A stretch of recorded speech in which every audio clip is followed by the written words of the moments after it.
My son-in-law texted me, "Let me know when the will reading is. I just want my millions." While my daughter lay dying in the hospital bed 3 rooms down the hall, I stared at that message for a full minute, watching those cold, calculating words blur through my tears before I realized that everything I thought I knew about my family was about to shatter like glass. The man I'd welcomed into our lives, who'd held my daughter's hand at their wedding and called me mom for 7 years, had just revealed exactly what kind of monster he really was. If you're watching this, subscribe and let me know where you're watching from. Let me back up and tell you how we got here. Because this story starts 3 weeks earlier when I still believed I was a grieving mother-in-law instead of what I actually was, the next victim on a very carefully planned hit list. It was a Tuesday morning when Dr. Martinez first used the word terminal about my Sarah's cancer. I remember because I was holding her hand when he said it, and I felt her fingers go completely still in mine. 43 years old, mother of 2, and suddenly we were talking about months instead of years. The doctor was professional, kind even. But when you've been a nurse for 38 years like I have, you know the difference between hope and preparation for goodbye. Sarah took it better than I did. Honestly, she asked about treatment options, about time frames, about what we needed to do for her boys.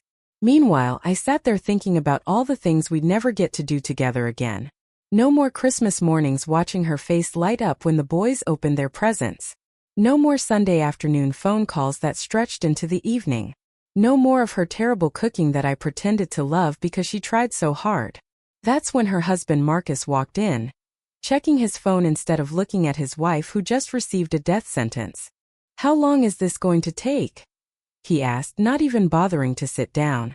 "I've got that conference call with the investors at 2. Dr. Martinez explained the situation again while Marcus scrolled through emails. When the doctor finished, Marcus finally looked up. "So, what's the timeline we're looking at here? I need to know for planning purposes." Planning purposes? Like he was scheduling a renovation instead of watching his wife die. But Sarah just squeezed my hand and said, "Marcus has been working so hard on this new business venture. I don't want my illness to derail his success." Even then, even knowing what I know now, part of me thought maybe I was being too harsh. Maybe different people process devastating news differently. Maybe his coldness was just shock and underneath he was falling apart like the rest of us. But when we left the hospital and he immediately started making phone calls about repositioning assets and timeline adjustments, something cold settled in my stomach. That night he ordered Chinese takeout instead of cooking for Sarah like he usually did, claiming he was too stressed to focus on meal prep. When I offered to make her favorite soup, he waved me off. "We're trying to maintain normally here, Mom. Sarah doesn't need to be treated like an invalid yet." Yet, as if he was already counting down to when she would be. The next 3 weeks passed in a blur of doctor appointments, insurance paperwork, and watching my daughter try to pretend everything was normal while her husband acted like a man preparing for something other than grief. Marcus started working late every night, claiming the new business needed intensive attention during this crucial phase. He'd come home after Sarah was asleep, grab a beer and spend hours on his laptop doing what he called essential planning. When I suggested he might want to spend more time with his wife while he still could, he looked at me like I'd suggested he quit his job and become a street performer. "Joanne, someone has to think about the practical matters. Sarah's medical bills are going to be substantial. The boys' college funds can't just evaporate because we're being emotional instead of strategic." Strategic. He used that word a lot during those weeks. Everything was strategic planning, strategic positioning, strategic thinking. Never once did I hear him use words like love or grief, or how he was going to miss her. But it was the phone calls that really started to worry me. Hushed conversations that stopped the moment I walked into a room. References to timeline acceleration and moving up the schedule. When I asked Sarah about it, she just smiled sadly and said Marcus was trying to secure their financial future before the medical bills started piling up. "He's being so responsible, Mom," she told me one afternoon while Marcus was allegedly at another investor meeting. "I know he seems distant, but he's just trying to take care of everything so I don't have to worry." I wanted to shake her and tell her that responsible husbands don't discuss timelines and asset repositioning when their wives are dying. Responsible husbands hold hands and cry and make bucket lists and spend every possible moment soaking up whatever time they have left. But Sarah had always seen the best in people, sometimes to her own detriment. The first truly alarming moment came when I overheard him on the phone with someone named Trevor. I'd come by unannounced with Sarah's favorite magazines and let myself in with the spare key she'd given me years ago. Marcus was in his home office, door cracked open, speaking in the low, urgent tone he'd been using a lot lately. "No, we can't wait that long," he was saying. "The window is narrowing faster than we anticipated. We need to move to phase 2 by next week at the latest." Phase 2. I stood frozen in the hallway, magazines clutched against my chest, trying to make sense of what sounded less like business planning and more like military strategy. "The documentation is already in place," Marcus continued. "Once the main obstacle is removed, everything else should proceed smoothly. The beneficiary changes were processed last month, and the insurance company confirmed the policy is fully active. Beneficiary changes, insurance policies, main obstacle removed." My blood went cold as I realized what I was hearing. The main obstacle wasn't a business competitor or a financial hurdle. The main obstacle was my daughter. I backed away slowly, my mind racing. When Sarah came downstairs 20 minutes later, pale and thin, but still beautiful, still trusting, I couldn't bring myself to tell her what I'd heard. How do you tell your dying daughter that her husband might be planning to help her along? Instead, I smiled and handed her the magazines and told her I loved her, all while my brain screamed warnings that I didn't yet have the courage to voice. That was my first mistake, but it wouldn't be my last. Sarah died on a Thursday morning in March, with both boys holding her hands and me stroking her hair while Marcus stood by the window making what he claimed was an urgent business call. Even in those final moments, he couldn't be fully present. When the monitors went flat and the nurses came in with their gentle efficiency, Marcus hung up his phone and approached the bed with what I can only describe as carefully practiced grief. "I'm so sorry for your loss," the doctor said to both of us. But Marcus was already checking his watch. "What happens next?" he asked. "In terms of procedures, I mean timeline for arrangements and that sort of thing." The doctor looked taken back by the clinical tone, but explained about death certificates and funeral home notifications. Marcus nodded like he was taking notes for a project presentation. Meanwhile, I sat there trying to process that my daughter was gone, really gone, and her husband was treating her death like a business transaction. The boys, 13 and 11, were devastated, but handling it better than their father was pretending to. Jamie, the older one, kept asking when Daddy was going to stop making phone calls and help them plan the service. Tyler, my sensitive youngest grandson, just kept staring at Marcus with a confused expression, like he was trying to solve a puzzle.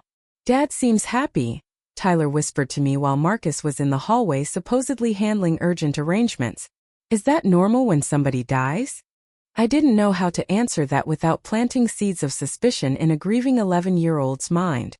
So I just hugged him tighter and promised him we'd get through this together. All of us. Even though I was starting to doubt Marcus belonged in that equation. The funeral was scheduled for the following Tuesday. Marcus insisted on handling all the arrangements himself, claiming he wanted to spare everyone else the burden of difficult decisions.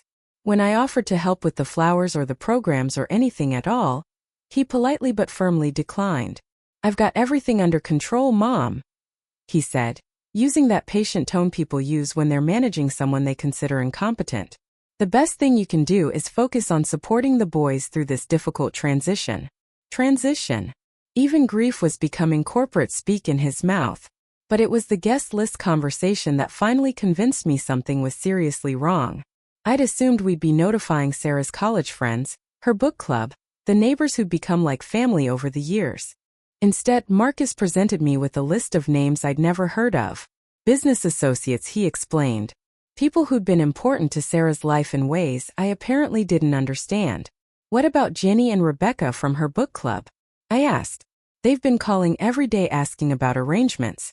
Marcus waved dismissively. "Sarah outgrew those relationships years ago. She told me she found their conversations superficial and draining. This service needs to reflect who she really was in her final years, not who she used to be." I stared at him in disbelief. Sarah had just been talking about her book club the week before she died, laughing about how Jenny always picked romance novels, and Rebecca insisted on Russian literature. They'd been planning to read The 7 Husbands of Evelyn Hugo together after Sarah got through her next round of treatment. "I think you're mistaken about her feelings toward her friends," I said carefully. Marcus's expression hardened just slightly, enough to remind me that technically he was the widower here, and I was just the mother-in-law. I think I knew my wife better than anyone, Joanne. I understand this is difficult for you, but I need you to trust my judgment about what Sarah would have wanted. What Sarah would have wanted. Past tense, spoken by a man who'd spent her final weeks on business calls instead of beside her bed. But before I could challenge him further, his phone buzzed with a text message that made his face light up in a way I hadn't seen since before Sarah's diagnosis. He quickly turned the screen away, but not before I caught a glimpse of a woman's name in what looked like a heart emoji. A heart emoji.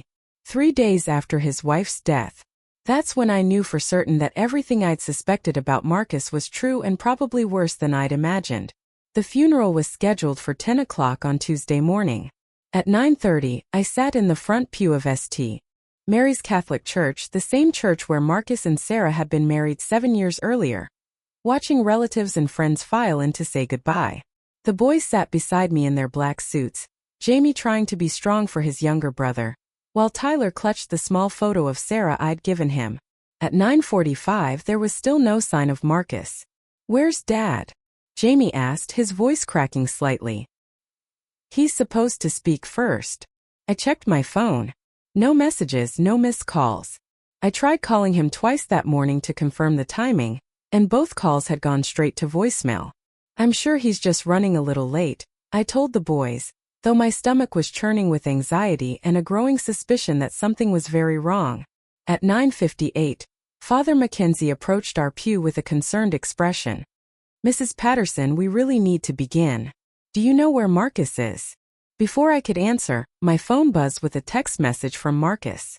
I opened it with trembling fingers, expecting an explanation about traffic or car trouble, or some emergency that had delayed him.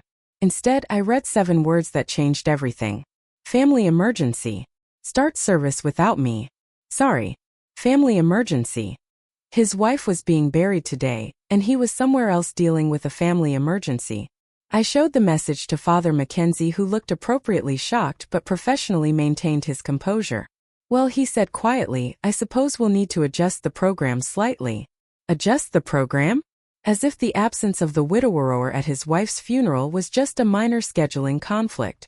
The service proceeded without him, with me giving the eulogy I prepared as backup, and Sarah's sister flying in from Denver to share memories of their childhood. The boys held up remarkably well, though I could see Jamie's confusion and anger building as the minutes ticked by, and his father remained mysteriously absent.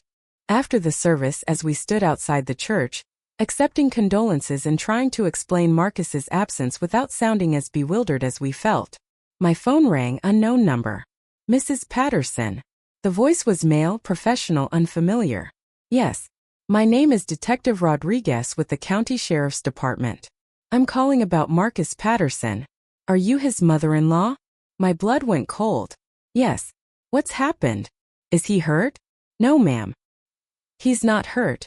But we did want to let you know that we have him and a woman named Crystal Morrison in custody following a domestic disturbance call at a hotel about 30 m outside town. They were both intoxicated and apparently got into an argument that resulted in property damage." I stood there in my black funeral dress, surrounded by flowers and sympathy cards and people offering condolences for my daughter's death, while a police officer explained that my son-in-law had been arrested at a hotel with another woman on the day of his wife's funeral. "Ma'am, are you still there?" "Yes," I managed to whisper. "I'm here. He's asked us to call you about bail arrangements. Apparently, his regular attorney is unavailable today." Bail arrangements. While Sarah's body was being lowered into the ground, Marcus was calling me from jail, asking for bail money so he could continue his hotel tryst with Crystal Morrison. "Mrs. Patterson." I looked at my grandsons, still too young to understand the full scope of their father's betrayal, but old enough to sense that something terrible was happening beyond just losing their mother. "Tell Mr. Patterson," I said clearly, "that he can call someone else for help. I'm at his wife's funeral."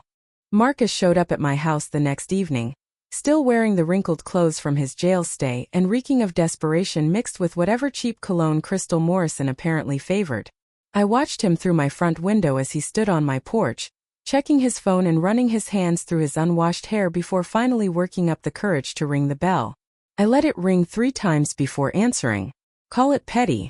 But after watching my grandsons cry themselves to sleep the night before because their father had missed their mother's funeral for a woman named Crystal, I figured Marcus could wait a few extra seconds. "Joanne," he said when I finally opened the door. His voice carrying that practiced tone of wounded sincerity that I was starting to recognize as his default setting for difficult conversations. "We need to talk." "Do we?" I asked, making no move to invite him inside. "Because I thought you might be too busy with your family emergency to chat." His face flushed red, but he pressed on. "Look, I know how this looks, but you don't understand the whole situation. Crystal and I, we're business partners. She's been helping me navigate some complex financial arrangements related to Sarah's estate. And yesterday was supposed to be a brief meeting to finalize some urgent paperwork before the banks opened this morning. Business partners, estate planning, urgent paperwork." Even his lies came wrapped in corporate terminology. "And this urgent paperwork required you to be intoxicated at a hotel 30 miles away during your wife's funeral. We were celebrating closing a major deal that's going to secure the boys' college funds," he said, his voice gaining confidence as he warmed up to his story. "Sarah would have wanted me to prioritize their financial future, even if it meant missing some of the ceremonial aspects of the day." Ceremonial aspects? He was calling his wife's funeral ceremonial aspects. I stared at him for a long moment. This man I'd welcomed into my family, who I trusted with my daughter's happiness and my grandson's well-being, standing there in his rumpled shirt with his rehearsed explanations. He looked smaller somehow. Not physically smaller, but diminished in that way people shrink when you finally see them clearly. "Where are the boys?" I asked. "They're fine. They're staying with Crystal for a couple days while I get some business matters sorted out. She's great with kids, and I thought it might be good for them to have a change of scenery after yesterday's difficult events." The boys were staying with Crystal, the woman he'd been arrested with at a hotel while his wife was being buried. The woman he claimed was just a business partner, but who was apparently qualified to babysit his grieving children. "I want to see them," I said. "That's actually part of what I wanted to discuss with you." Marcus' expression shifted, becoming more calculated. "I've been thinking about what's best for Jamie and Tyler during this transition period, and I'm concerned that too much contact with people from Sarah's side of the family might make it harder for them to adjust to their new normal." New normal? Transition period. The man spoke like he was implementing a corporate restructuring instead of raising traumatized children. "What exactly are you saying, Marcus?" "I'm saying that maybe it would be better for everyone if you took some time to process your own grief before resuming your relationship with the boys.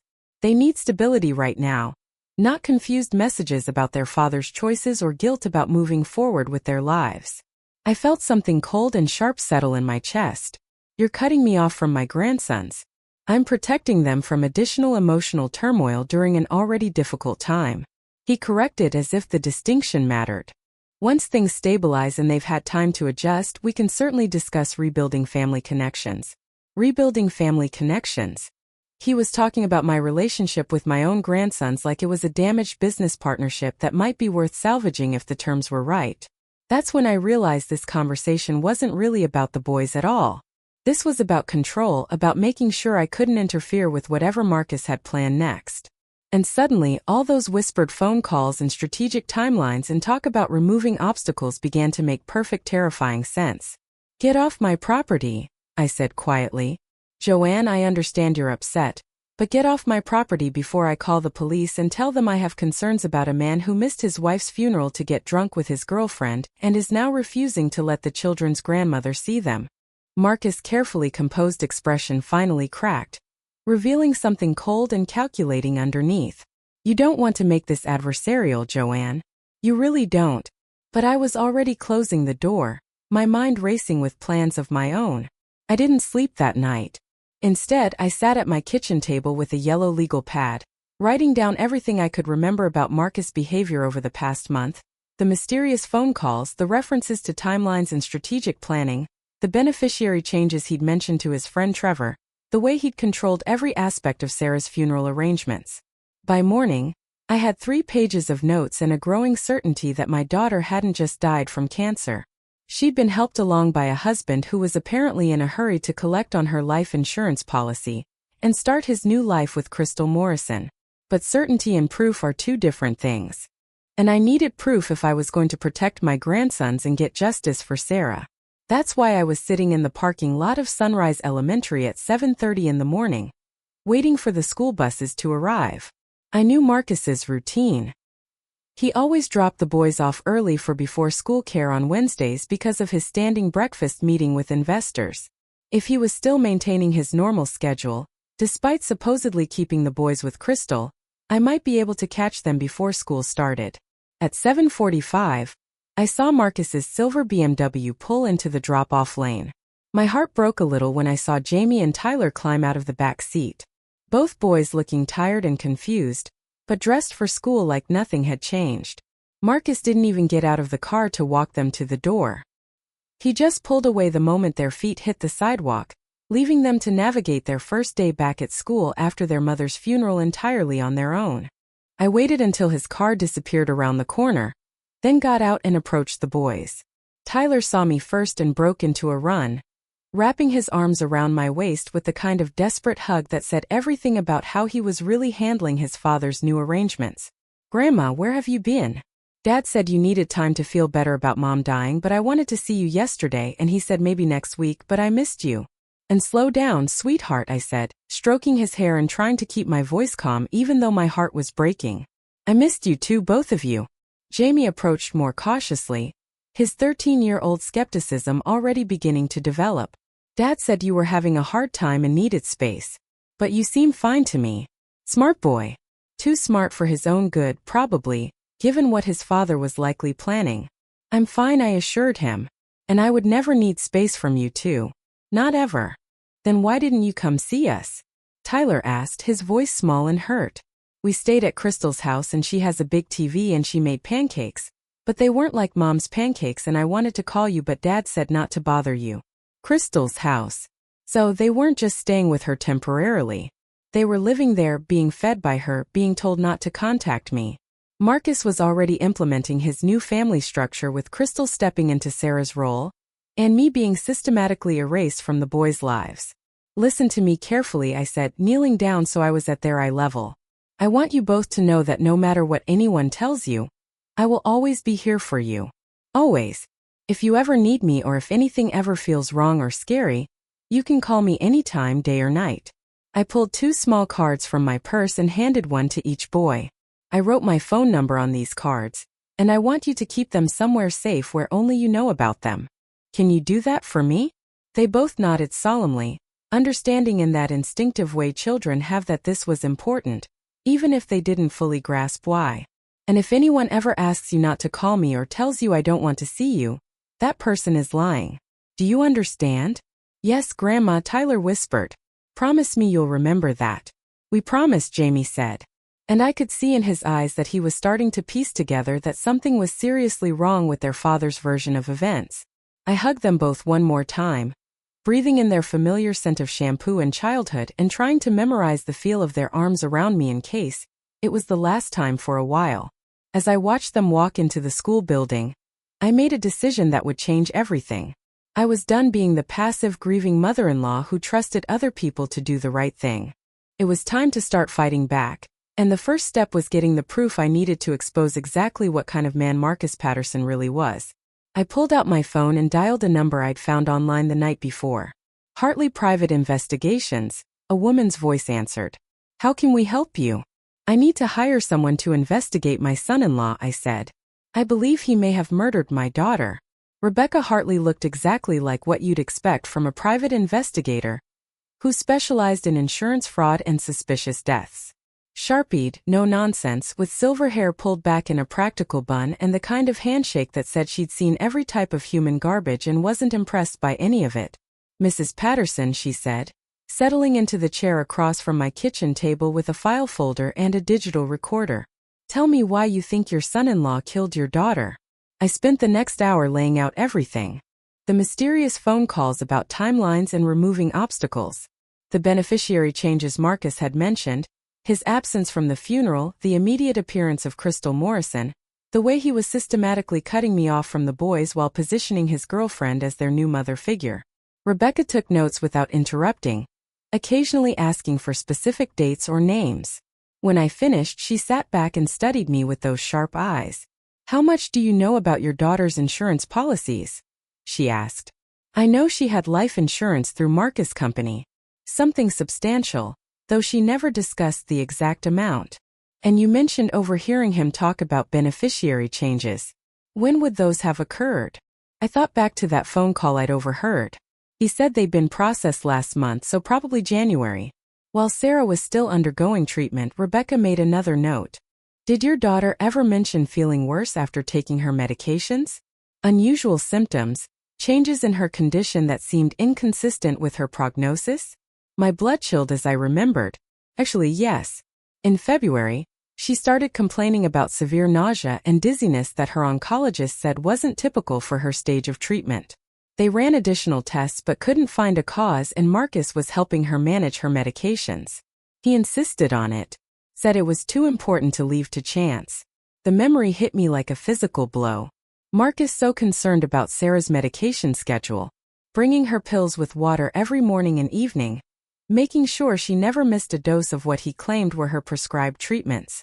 Mrs. Patterson, I'm going to need a few days to run some preliminary background checks and confirm some information. In the meantime, I want you to be very careful around Marcus. If your suspicions are correct, you've now positioned yourself as a potential threat to his new life with Ms. Morrison. She handed me her business card. Don't contact him directly about the boys or anything else. Don't let him know you've hired an investigator. Just live your normal life and let me do the digging. That evening, as I sat in my empty house thinking about Sarah's mysterious symptoms and Marcus' insistence on managing her medications, my phone rang. Unknown number again, but this time I was almost expecting it. Mrs. Patterson, this is Dr. Elizabeth Chun from the County Medical Examiner's office. We received an anonymous tip suggesting we should take another look at your daughter's case. My heart started pounding. What kind of tip?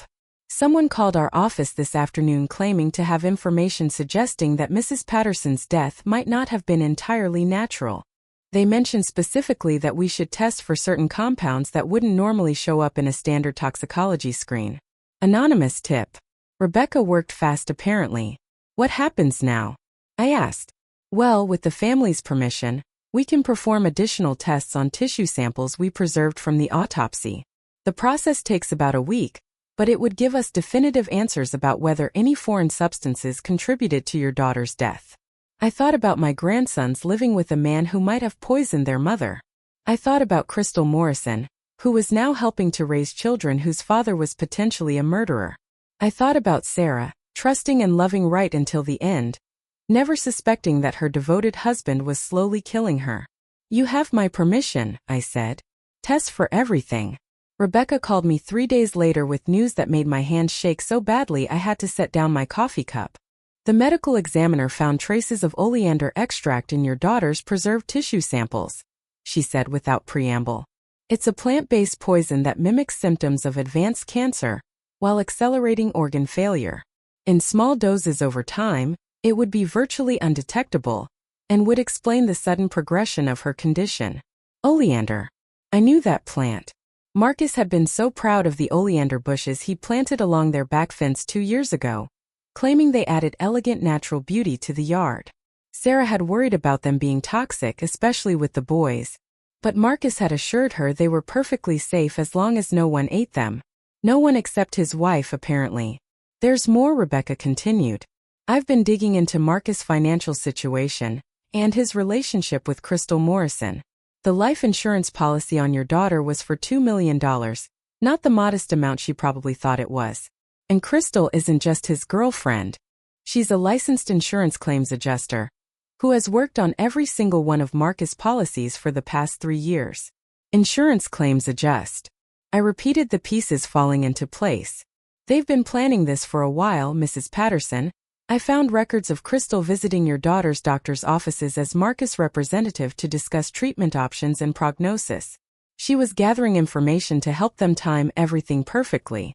My daughter had been murdered by her husband and his accomplice, who'd spent months planning her death while pretending to support her through cancer treatment.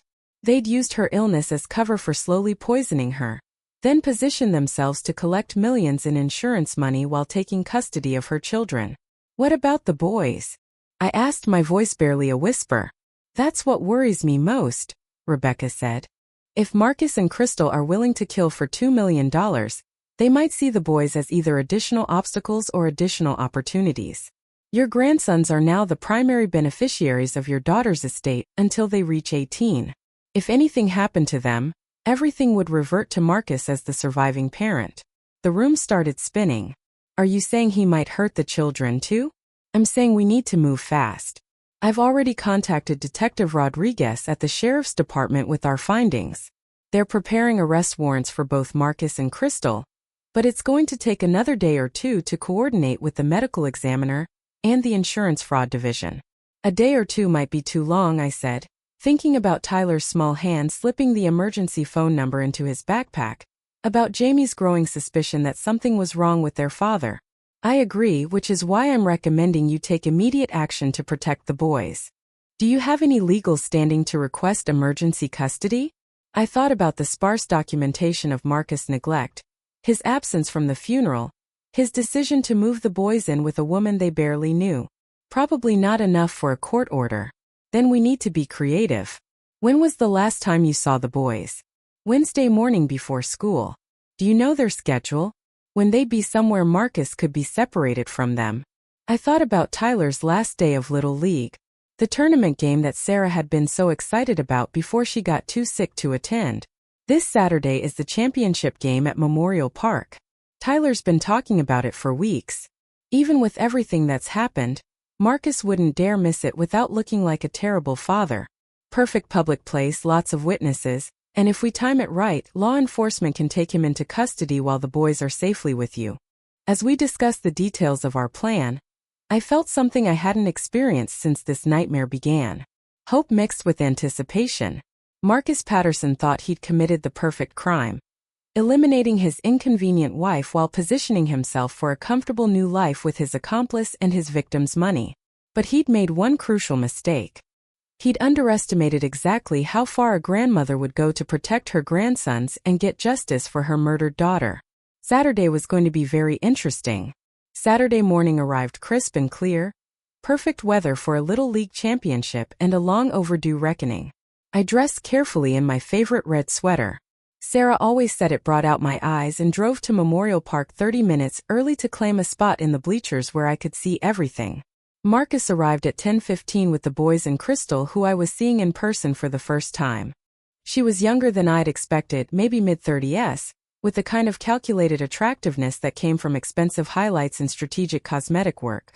She wore jeans and a team t-shirt, playing the supportive stepmother role with the dedication of someone who'd practiced it in front of a mirror. Tyler spotted me immediately and started to wave, but Marcus caught his arm and said something that made my grandson's face fall.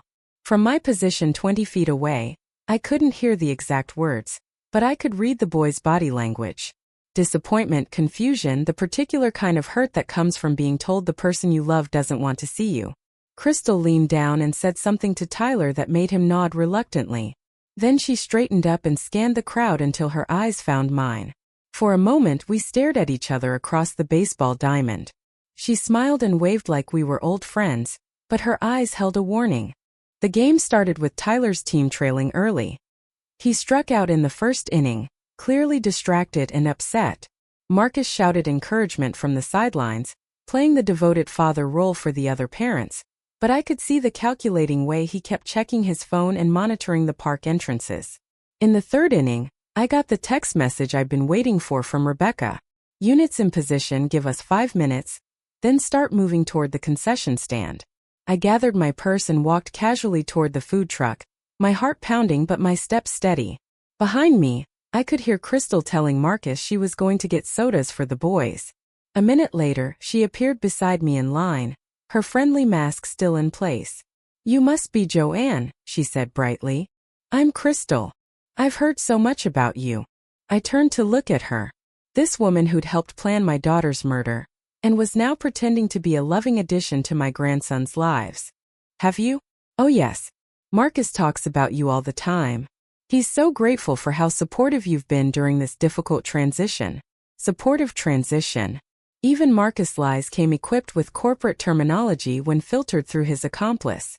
"It has been difficult," I agreed, losing Sarah so suddenly, so unexpectedly. Something flickered in Crystal's eyes. "Cancer is terrible. So unpredictable." Yes, I said, almost like she was being poisoned. Crystal's smile never wavered, but her hand tightened on her purse strap. I'm sorry. Oleander extract, I said conversationally, as if we were discussing the weather. Fascinating plant, beautiful flowers. Deadly if you know how to prepare it properly. Causes all the symptoms of advanced cancer while accelerating organ failure. Now her mask was slipping. I don't know what you're talking about. Think you do. I think you and Marcus planned this whole thing very carefully. The insurance policy adjustments, the medication management, the timeline coordination. Very professional work. Crystal glanced around nervously, probably looking for Marcus or calculating her escape routes. You're obviously upset about your daughter's death. But you're not thinking clearly. Actually, I'm thinking more clearly than I have in months. Clear enough to hire a private investigator. Clear enough to request additional toxicology testing. Clear enough to contact the insurance fraud division and the sheriff's department. Her face went completely white. You can't prove anything, can't I? Because Detective Rodriguez seems to think otherwise. In fact, he should be having a very interesting conversation with Marcus right about now. As if on cue, I heard a commotion from the direction of the bleachers. Raised voices, including Marcus, demanding to know what was going on. Crystal spun around to look. And that's when I saw the exact moment she realized their carefully planned new life was falling apart. The boys, she said suddenly. Where are the boys? I smiled for the first time in weeks. Safe, which is more than I can say for you and Marcus. That's when she ran. Crystal made it exactly 37 steps before Detective Rodriguez's partner tackled her next to the third baseline, sending her fake designer purse flying and its contents scattering across the infield dirt. Among the lipstick and car keys, I could see what looked like a small vial of clear liquid and a syringe. The game stopped completely as parents and children watched two more police officers escort Marcus Patterson from the bleachers in handcuffs. He was shouting something about his rights and demanding his lawyer. But his voice had lost all its previous confidence without his carefully controlled environment and corporate speaking points. He just sounded like what he was, a desperate man watching his world collapse. Jamie and Tyler stood frozen by the dugout, their faces reflecting pure confusion and fear. I made my way toward them through the crowd of murmuring parents and curious children, my steps steady despite the chaos around us. Grandma. Tyler's voice was small and lost. What's happening to Dad and Crystal? I knelt down in front of both boys, taking their hands in mine. Around us, the police were efficiently processing the crime scene, while trying to minimize the trauma for the other children present. Detective Rodriguez caught my eye and nodded. Everything was going according to plan. Your father and Crystal have been arrested, I said gently. They did some very bad things, and now they have to face the consequences. What kind of bad things? Jamie asked, his 13-year-old mind already working to piece together the adult complexities he'd been sensing for weeks. I looked at these two brave, confused boys who'd lost their mother, and were now discovering that their father was her killer. How do you explain that level of betrayal to children who still believed in fairness and justice and the fundamental goodness of the people who are supposed to protect them? They hurt your mom, I said finally. They made her sicker than she already was, and they let her die when they could have helped her get better. Tyler started crying then, the kind of deep, wrenching sobs that come from a grief too big for an 11-year-old body to contain. Jamie stood perfectly still, his face cycling through denial, anger, and finally a terrible understanding. Did Dad kill Mom? He asked directly. I could have deflected. I could have said we'd discuss it later when they were older and better able to process the information. But these boys had been lied to enough. They deserved truth, even when it was devastating. Yes, I said. He did. Jamie nodded slowly, like I'd confirmed something he'd been afraid to think, but had suspected all along. What happens to us now?